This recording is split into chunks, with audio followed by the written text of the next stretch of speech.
Ah, mesdames et messieurs, la situation devient très compliquée alors au Proche-Orient. La situation se généralise petit à petit parce que ce qu'on l'on vient d'apprendre aujourd'hui là, on ne l'avait pas appris depuis un an. Et je crois d'ailleurs, c'est pourquoi Emmanuel Macron a dit qu'il ne doit pas y avoir de guerre au Liban, qu'il ne doit pas y avoir d'escalade au Liban. Qu'est-ce qui vient de se passer, mesdames et messieurs? Il s'agit de l'armée libanaise. L'armée libanaise, qualifiée d'une armée en lambeaux, qualifiée d'une armée sous-équipée, qualifiée d'une armée inexistante.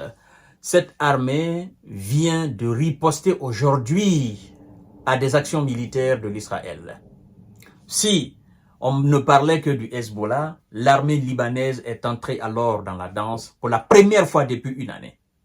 Oui, depuis le début des actions de l'État hébreu, l'armée libanaise n'avait encore jamais réagi. Et ils l'ont fait aujourd'hui. Pourquoi ils l'ont fait? C'est ce que nous allons voir dans le cadre de cette émission. Donc, je vous demande de partager la vidéo dans tous les groupes possibles. Et donc, disons, attention, attention, attention. Parce que trop, c'est trop. Je crois que c'est ce qui a d'ailleurs motivé cette action de l'armée libanaise. Trop, c'est trop. Mesdames et messieurs et mesdemoiselles, installez-vous confortablement. L'armée libanaise dit avoir riposté à des tirs israéliens pour la première fois depuis un an. L'armée libanaise a annoncé ce jeudi avoir riposté pour la première fois depuis un an à des tirs israéliens, après alors l'envoi au repos éternel d'un deuxième de ses soldats dans le sud du pays. Donc, par des actions militaires de l'État hébreu, on a envoyé un premier soldat au repos éternel, soldat libanais. Et là, maintenant, c'est la deuxième fois qu'on envoie un autre soldat libanais au repos éternel. Et donc, les militaires libanais se disent, ben écoutez, trop c'est trop. Nous n'avons pas assez de moyens, mais nous sommes sur une piste où l'ensemble des danseurs sont des aveugles. Donc, il va falloir que nous acceptions aussi d'être des aveugles. Comme ça, on va commencer à les cogner. Et puis, ils vont se rendre compte qu'ils ne sont pas les seuls sur la piste de danse. Je crois que c'est ce qu'on est en train d'assister maintenant là.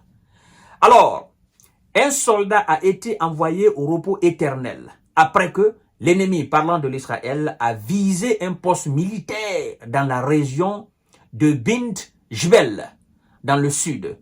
Et le personnel militaire a répondu au tir, a indiqué l'armée dans un communiqué.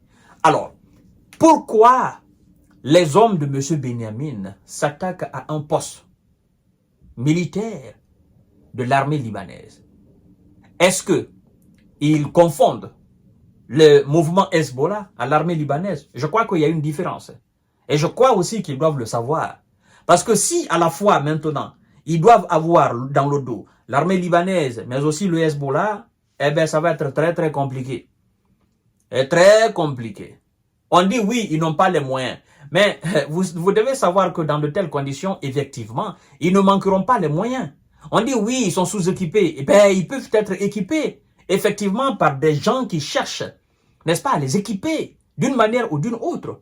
Parce que, laissez-moi vous dire qu'il y a eu une déclaration aujourd'hui de l'émir du Qatar. Laissez-moi vous dire cela, parce que la situation devient très très compliquée. Alors, écoutez ce que l'émir du Qatar dit, parce que lui aussi, il en a marre. L'émir du Qatar promet un soutien total au Liban face aux attaques brutales de l'Israël. Un soutien total. Quand on dit total, ben écoutez, voilà, total quoi. Soutien militaire, soutien financier, soutien politique, soutien sécuritaire, soutien dans la défense. Il dit un soutien total. Ils n'ont pas spécifié le soutien. Ça, c'est l'émir du Qatar qui le dit. Évidemment, eux, ils ont les moyens. Donc, faites très très attention.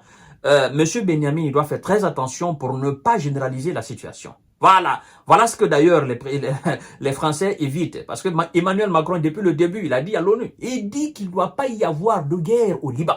Je ne sais pas pourquoi lui l'a dit. Certainement, il se base sur un certain nombre de choses pour le dire. Et jusqu'à présent, sa position reste, il est stoïque sur cette position. Il ne doit pas y avoir de guerre au Liban. Voilà, nous connaissons l'histoire de ce pays-là.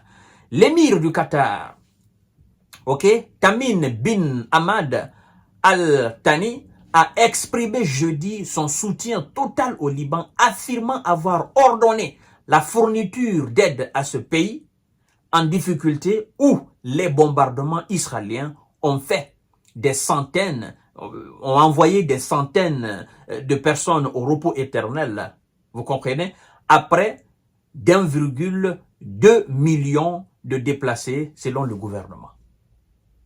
1,2 million de déplacés selon le gouvernement. Alors quand il dit, il ordonne le fournissement, n'est-ce pas, la fourniture d'aide. Quelle fourniture? La fourniture encore n'est pas spécifiée. Ah oui, il faut savoir lire entre les lignes. Fourniture en termes de denrées alimentaires, fourniture en termes de munitions pour les soldats, fourniture en termes de missiles, fourniture en termes d'obus, fourniture en termes de chars, en termes de véhicules blindés, fourniture en quoi? Fourniture n'est pas spécifiée. L'émir du Qatar est entré alors dans la danse. Il a déjà donné l'ordre. Mesdames et messieurs, faisons très attention. Il dit, je cite, « Je réaffirme le soutien total de l'État du Qatar au Liban et à son peuple frère face aux attaques brutales. » Vous voyez, aux attaques brutales. Donc, ce mot est très important. Vous comprenez? D'abord, en parlant comme ça, d'une façon indirecte, il condamne directement.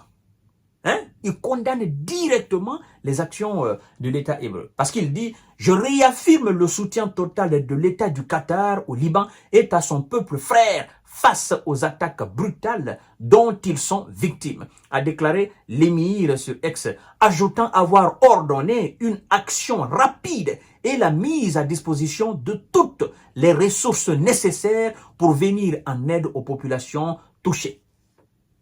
C'est très intéressant ce qu'il vient de dire là, la dernière partie.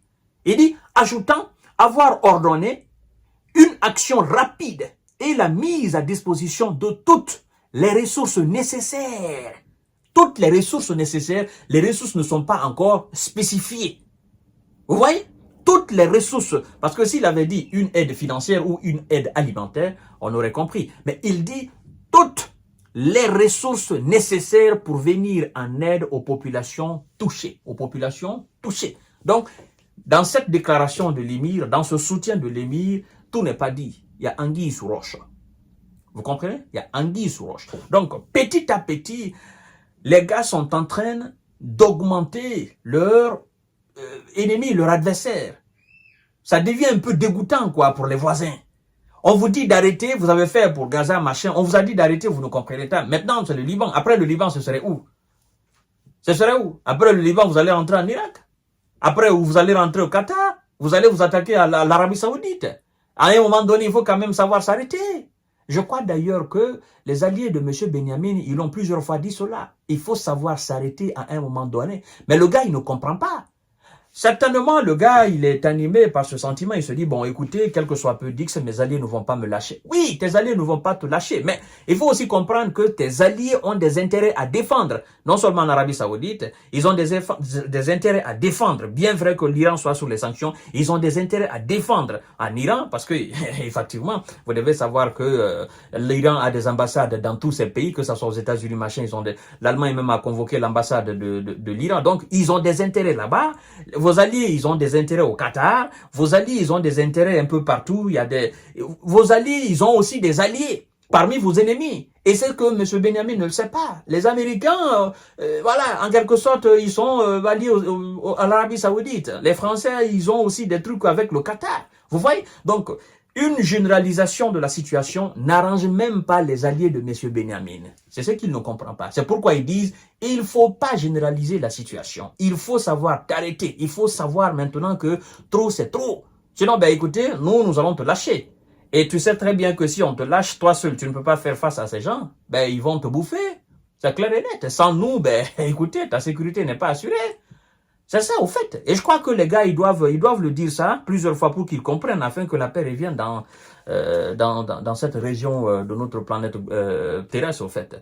Voilà, mesdames et messieurs, ce qui se passe. Et donc, la situation est gravissime parce que ça tire à balles réelles. Et vous le savez, ces gars, ils ne rigolent pas, au fait. Donc, à tout à l'heure, pour notre série d'informations de décortiquage. Nous faisons tout cela pour, en fait, apporter de la lumière sur tout ce qui se passe, hein, et pour sensibiliser davantage les gens, pour que les gens sachent réellement ce qui se passe là-bas. Voilà.